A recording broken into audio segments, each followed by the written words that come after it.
Hey everybody, I'm Dave with Growing the Home Garden. Today in this video I'm going to go through several different types of shrubs, take cuttings from them, and kind of show you what the whole process looks like so you can get a very good general idea on how to take cuttings. And a lot of this will carry over to very many different types of plants. But today's subjects are going to be this Oakleaf Hydrangea, also going to do an American Beautyberry. Another thing, I've got two types of Viburnums that I want to take cuttings from. And I even have an Annabelle Hydrangea. Now the hydrangeas tend to root very well, so there shouldn't be any trouble with that one. But let me go through and I'll show you the different techniques as far as taking the cuttings, some things I do as far as prep work beforehand to make sure that I have a lot of success when I actually stick the cuttings. When I take cuttings, I like to have a bit of a water source with me that I can put the cuttings in.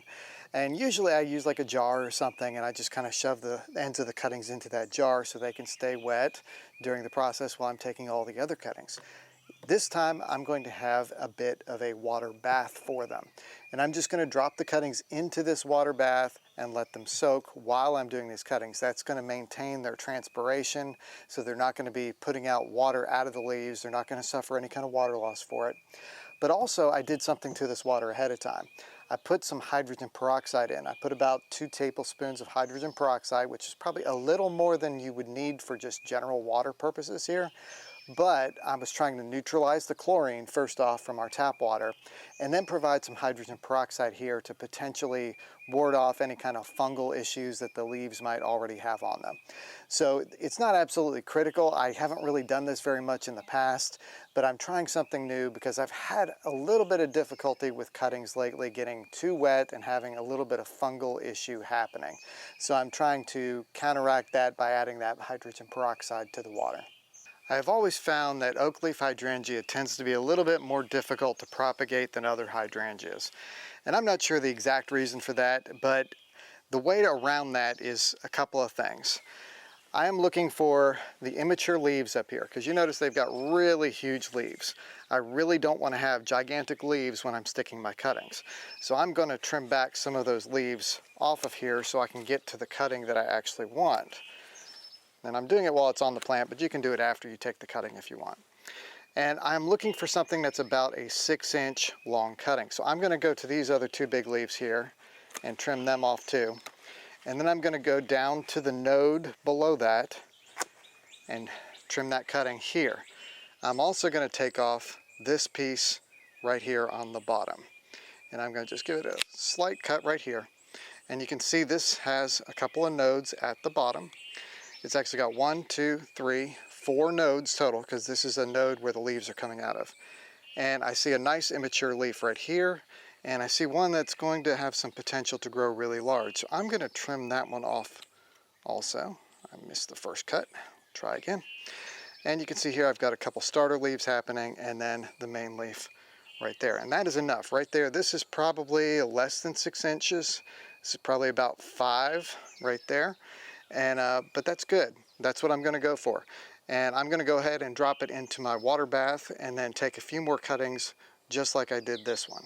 Another thing, when I'm taking cuttings of the hydrangea, really any plant, I'm looking for nodes that are relatively close together. The further apart they are, the farther apart the auxins are going to be that are the naturally produced hormones inside the plant that help trigger growth. In each of these nodes, you're going to have undifferentiated cells that can either turn into roots or they can turn into leaves, either way. And it just depends on the growing conditions as to which way they go. So I want to make sure that my nodes are as close as I can together, and that makes for a lot more of those auxins and those undifferentiated cells, so they can have a lot better chance of success. That doesn't mean they're going to work every time. In fact, I lose a lot of cuttings every time I do stuff. I take more than I actually am going to want or need, just to make sure that I get what I do want. Here in this case, you can see I've got a couple of immature leaves on this cutting there, and this one, it's just got a small little one. So I'm going to leave this leaf, and if I need to later, one thing I can do, actually I'll go ahead and demonstrate it on this one, is I'm going to trim that leaf, and I'm just going to cut it back a little bit so it's smaller and isn't going to use up as much of the nutrients for this particular plant. There's 2 things with the leaves that the reason we cut them is one, we want to reduce the amount of nutrition drain on that cutting so that it can really focus on growing the roots. The other thing is with transpiration, the more leaf you have, the more water it will lose through transpiration. So we reduce those leaves to reduce the transpiration and increase the amount of water that stays in your cutting. This is my Annabelle Hydrangea right here, and you can see it is just about finished blooming. And I'm going to go ahead and, well, first off, I'm going to pull off some weeds off of it. But I'm going to go down and I'm going to take a pretty long cutting off of this piece here. Just like that.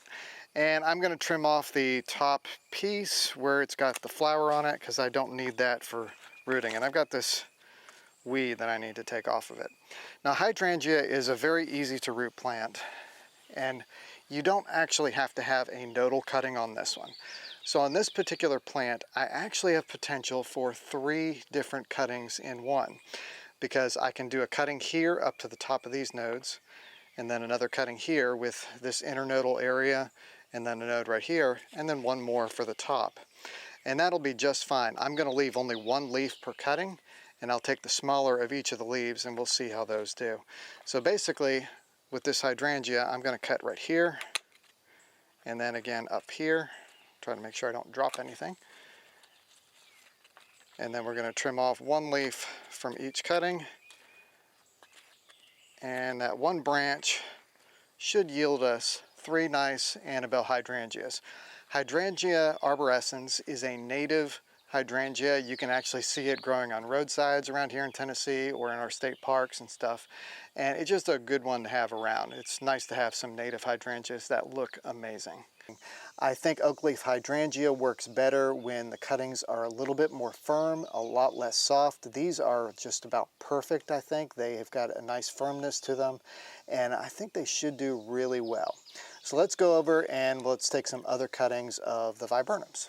So this is an Arrowwood Viburnum. It's one of my absolute favorite viburnums. It's got really nice glossy leaves, as you can see right here, and it roots really well. It also will sucker periodically, so you could actually use it as a dividing type plant or layer it down really easy, and it will do great.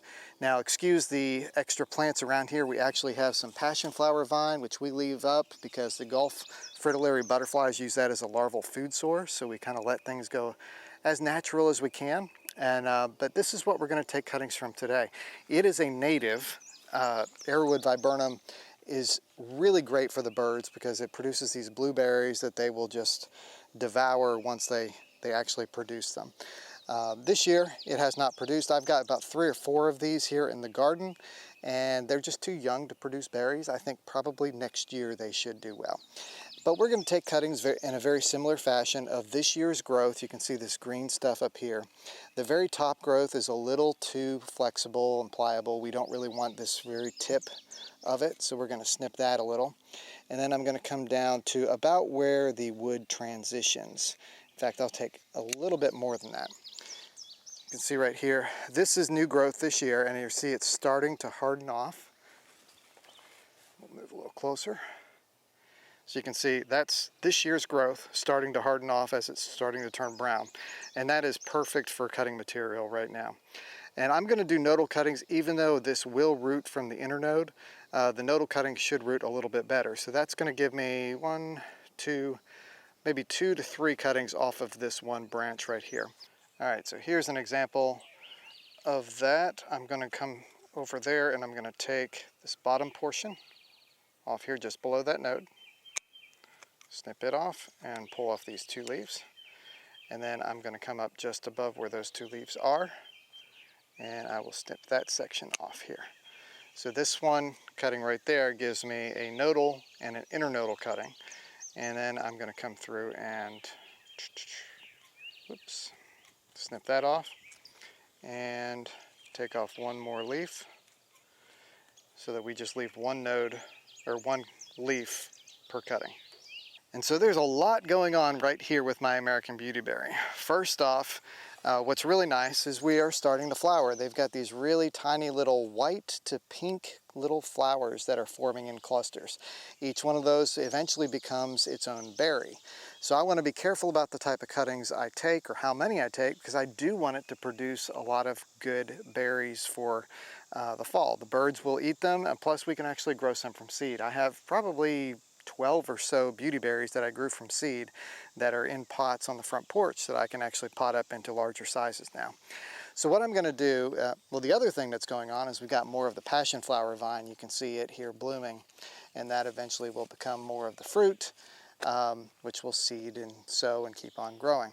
So we've got a little too much of that going on, so I probably need to come in here and trim that back a bit. But for right now, we're just going to take some cuttings.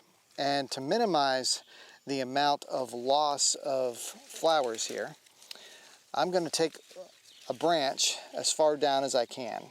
And let's find a good one that maybe doesn't have as many flowers on it. I'll have to look around a minute to figure this one out. Okay, here's one I'm going to take off. And I'll come down here. It does have some flowers, as you can see up along the stem. But this is all new growth this year, and it is starting to harden off. So I'm going to take nodal cuttings of this one. I'm going to trim it off of there.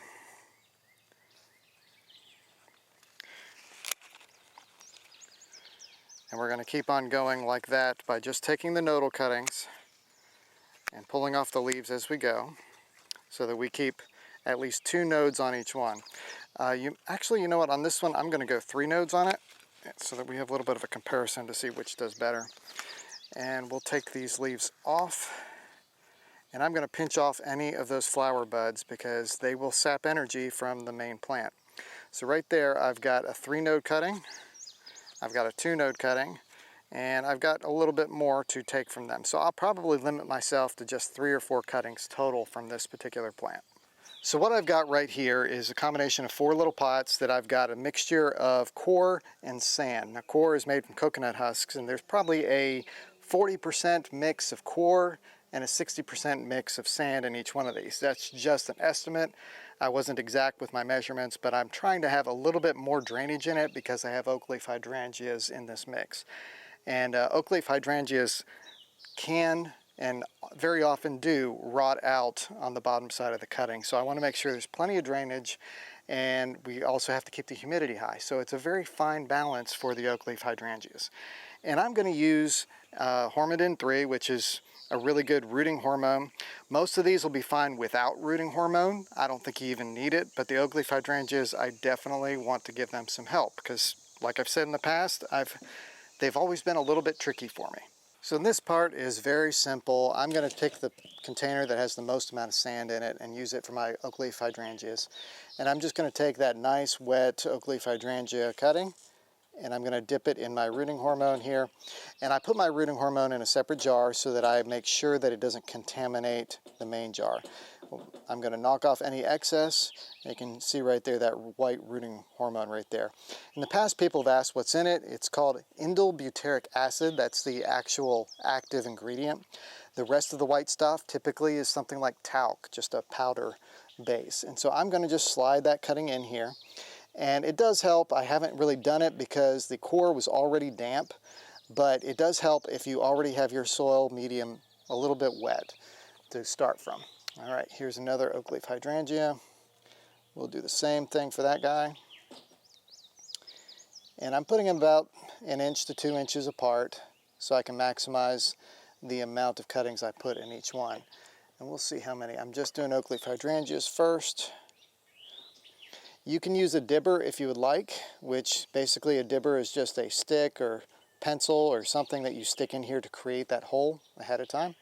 I don't always find that necessary, but it can help if you create those holes ahead of time. So this one's probably the biggest cutting I took of the Oakleaf Hydrangea. This one, I would guess, is probably about 7 inches long. And we'll slide it right in the middle because it'll be the biggest. And let's see, we got one more Oakleaf Hydrangea cutting. I'm going to put the Annabelle Hydrangeas, I think, in this container also, if there's room.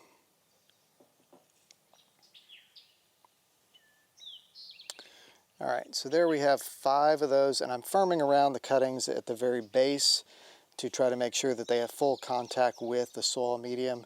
You don't want to leave air pockets, which is another reason why you would want to water when everything is set. Oh, here's one more Oakleaf Hydrangea hiding in there.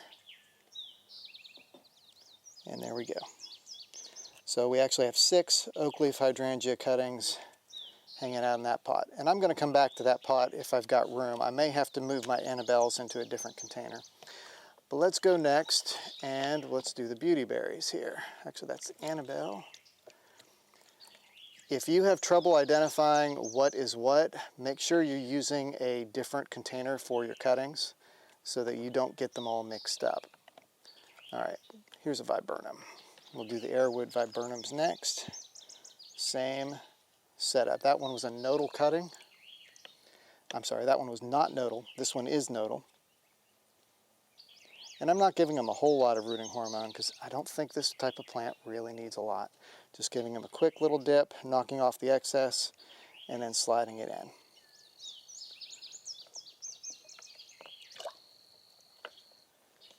And basically this is the same procedure I'm going to do for all of these. And so we will cut ahead to the next part. So for my cuttings here, I really only needed to use 3 pots. I've got all the Oakleaf Hydrangeas in one container. I've got the beautyberry. It's not a beautyberry, that's an Arrowwood Viburnum, but Arrowwood Viburnums with 3 beautyberry cuttings right in here. And then I've got my Annabelle Hydrangeas on this side. And I'm just going to use this water that I was using to hold them in, and I'm going to give them a little drink from the water. Just being careful that I don't mess anything up as far as their where they are. So it might help if you put it into a watering container that's more appropriate than just dumping it in, but there you go. I'll reconfigure this one here because it kind of got knocked over. I should have been a little more careful by getting a watering can. All right, so next up, I'm going to put these in a container. This is a little different than what I've been doing. I've been trying to come up with a good setup to do a plant propagation tote on the side porch, and I'll show you what I've got to start from. It's going to build as I go. Right now it's just going to be a humidity chamber to make sure I keep these nice and moist so that they don't dry out too much, and hopefully they don't get too wet in the process. And so this container is what I'm going to use as our humidity chamber. It is just a $16 clear tote that I can open up and stuff for right now. I have an idea to put like a circulating fan in it, maybe even get a mister to put in here as well to make sure that the cuttings get a little bit of a mist system going on. But for right now, it's just going to hold the humidity in. I'm putting it in a spot on our porch that gets no direct sunlight. We don't want any direct sunlight on these cuttings at all because that will dry them out.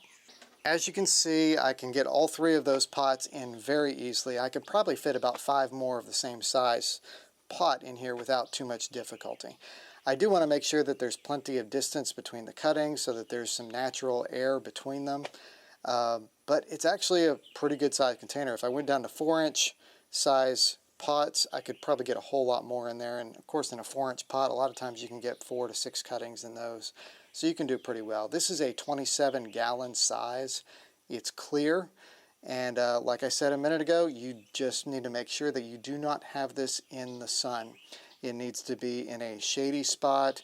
You can go under a nice shady tree with some dappled shade, you know, where you're getting a little bit of ambient light, but no direct sunlight at all, because you will just cook your cuttings. It becomes a little bit of an oven in there. And I am going to put the top on it, but I'm going to check it daily, open it up a little bit, and then give it a little moisture as I need. So these should start rooting probably within 4 to 6 weeks. And it's beginning of July right now. We should be able to have something rooted probably mid-August, I would think, at the latest. And then we'll go ahead and start potting those up. Once we pot them, we're going to want to give them some good fertilizer because they're not going to have that long to grow before winter comes and the dormant season happens. And we want to make sure that they have enough growth on them to survive through the winter. And we'll go over that later. Hopefully these will root really well, and I'll be able to share that with you at that point. So I'm Dave with Growing the Home Garden. Appreciate you watching. Hit the like button, subscribe, and we'll catch you next time here on Growing the Home Garden.